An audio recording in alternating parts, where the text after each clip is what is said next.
Who are you? Call me Sonnet. You have the same power as Canon. Sonnet. So, you're the goddess of the iridescent moon? Oh, goodness. You recognize me? Well then, what's your name? Colombina. Colombina hyposelenia. Hyposelenia. What a lovely name. Did you choose it yourself? It was a joint effort between me and my friends. Friends? You mean your friends in the heavens? Huh? Oh, sorry. You must be exhausted. I apologize. Hang in there. Let me introduce you to my older sisters. Do you mean the other two moon goddesses? Arya and Canon? Wow, you sure know a lot. Hey, does that mean that our story goes on into the future? Oh, I guess that wasn't the best question to ask. It's alright. We were prepared for that possibility. You could say we were too prepared. I can't even remember how long my sisters and I have been here by this point. When did you get here? How long has it been? I can't say for sure, but it feels like it's been forever. I see. Are you feeling alright? You look a little unwell. I can hold out a while longer.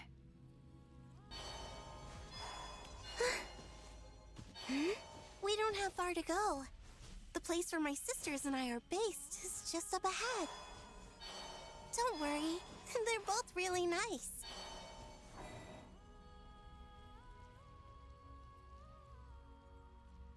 Sisters! I'm back! And look who I've brought with me.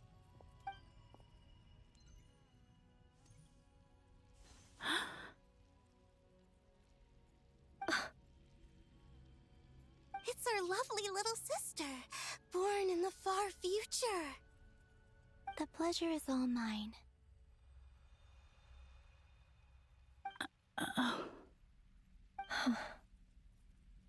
Allow me to introduce you to Colombina hyposelenia.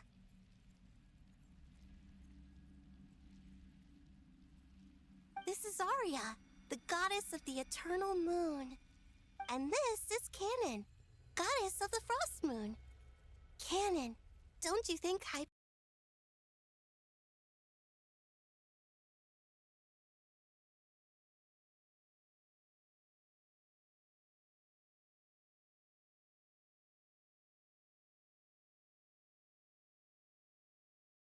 Talk a lot. It's fine.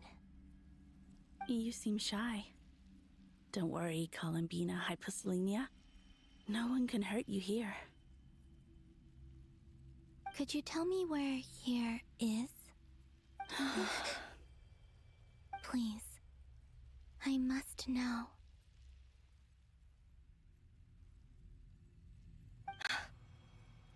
My dear sister, this is where Teyvat's original ruler, the Dragon King Nibelung, imprisoned the moon goddesses. What? You're scaring her, Canon. No, I'm fine. Please, continue. Nibelung, our original master, created us in the distant past to maintain Teyvat. But he left this world and traveled into the dark universe beyond, to explore worlds vaster still. Day and night, we fulfilled our duty in the heavens, until the day that the first descender arrived. The great ruler of the firmament. The heavenly principles. Is that what later generations call them? I see. But we did not reject them at first, nor did they seem to harbor ill intent towards this world. We coexisted in peace. They were like a guest in our home. Slowly, however, we came to realize that our guest had a growing desire to change and dominate the world. And you didn't stop it? No. There was an order to the rules they set up that Nibelung never taught us. We wanted to know if this order would bode good or ill for Teyvat.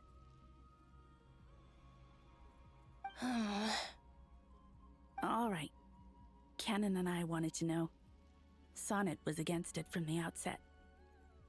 Later, we discovered that this great ruler of the firmament bore an almost paranoid hostility toward the desire of certain life forms to seek power.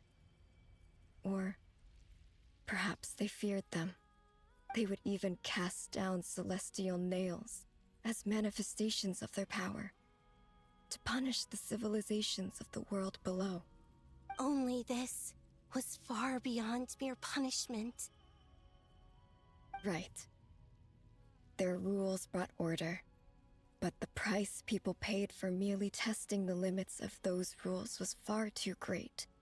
I did everything in my power to help the punished escape catastrophe, but still, too many lives were lost.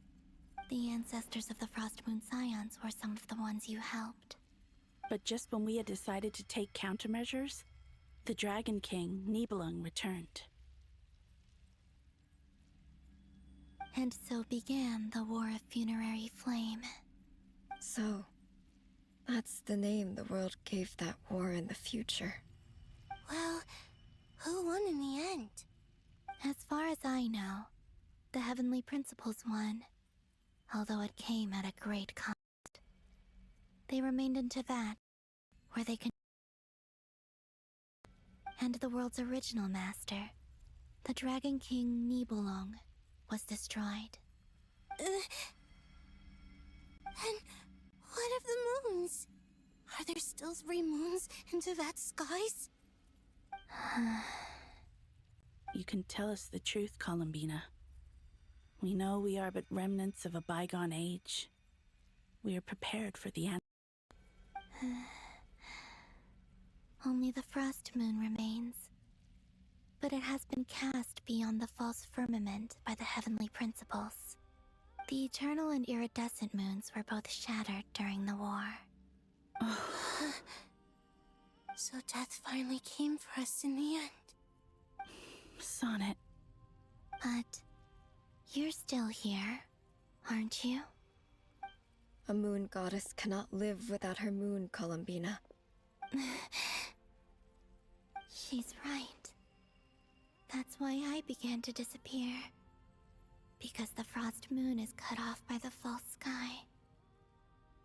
How much worse it would have been if it were outright destroyed. Our souls may endure within this lunar palace, but if our moons are destroyed, Then we shall disappear the moment we depart from it. I'm sorry. There's no need to apologize to us, dear sister. If anything, we owe the world an apology. If only we'd decided to act sooner, rather than arguing amongst ourselves. all the more reason not to spend this time in regret and repentance. Instead, we should focus our efforts on how we might help our future sister. Sorry? Don't you see, Colombina, your story is not yet over. Is that not why you are here?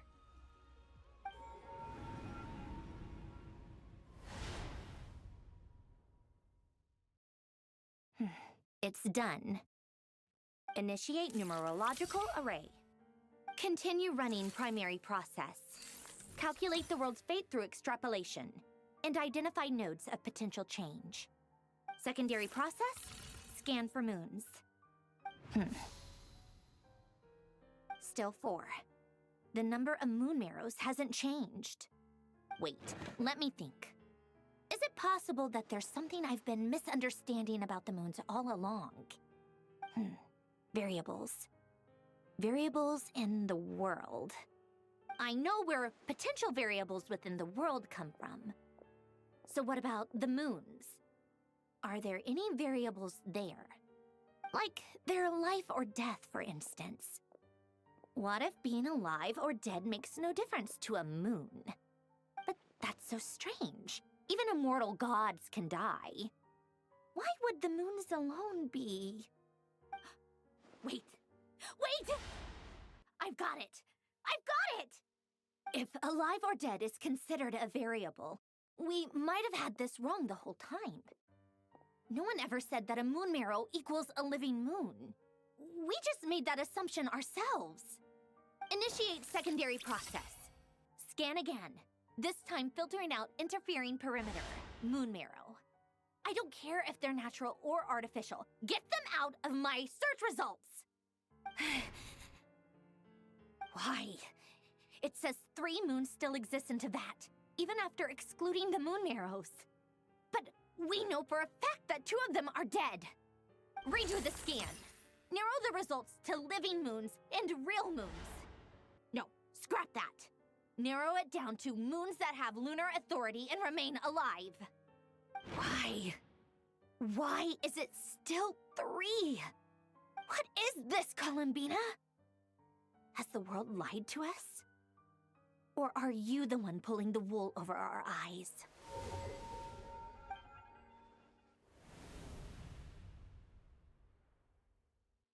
So, you think that the moon's reflection might be where Nibelung imprisoned the 3 moon sisters? Yes, it would explain a lot, such as why that space would respond to a moon goddess's power, opening the moon gate at her command. It would also explain why Miss Colombina has been unable to leave, and why time flows in reverse there. In the messages she sent, Colombina promised us she'd find a way to return, but we have no way of knowing how, when, or where this might happen. The fact that she still has yet to reappear in this world indicates that returning from that place is no easy feat. We cannot afford to simply wait for her. So you're saying, if she could return by her own power alone, she would have done so long ago. Yes, she certainly wouldn't leave it to this late stage when it's so touch and go. I've been giving this some thought, and I've come to believe that Luanatar might be an anchor that she left behind, as a sort of future waypoint.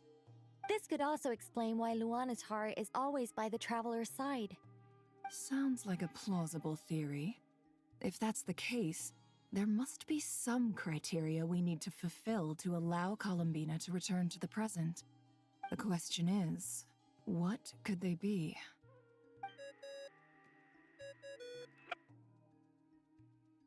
Hello? Listen up! This is extremely important!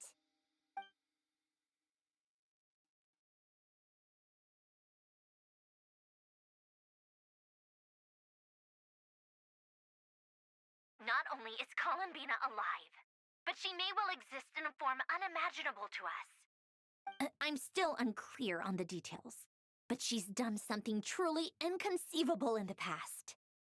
The clue to what she's done lies in the moon and Teyvat sky. Truly amazing.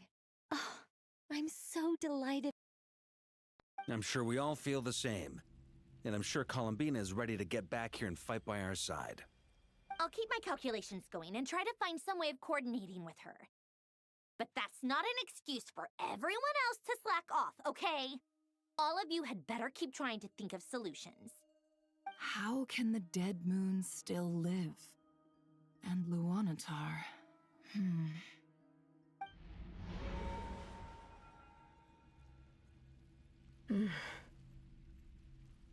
It's hard to believe that's what will happen in the distant future. Our authority is linked to the most fundamental rules of Teyvat. I suppose it's no wonder that many would covet that power. I didn't realize that when you said friends, you meant people who live down in Teyvat. That's so lovely. I always wanted to go down there and have some fun. Have you ever tried leaving this prison? Of course. Between us, we've tried everything. But no matter where we go, this space will eventually bring us back here. It's like the center of a whirlpool. Everything ultimately converges here, at the moment when Nibelung imprisoned us. In that case, have you tried using any of those pathways that connect this space to the real world? Sorry? What are those? They're passages through which you can make small-scale changes to reality by using Kuvaki. Or am I the only one who can use those passages? Because part of my soul remains in reality. Kuvaki. What is that? You don't know? It's a unique kind of elemental energy found only in Nodcry, the land from which the moons arose. Oh. Well, it's true that the moons first rose up from the parted valley. Not cry. But there is no difference in the elemental energy between there and anywhere else. What? Could you show us some of this Kuvaki? Hyposelenia? Maybe if we see it, it'll make more sense. Okay.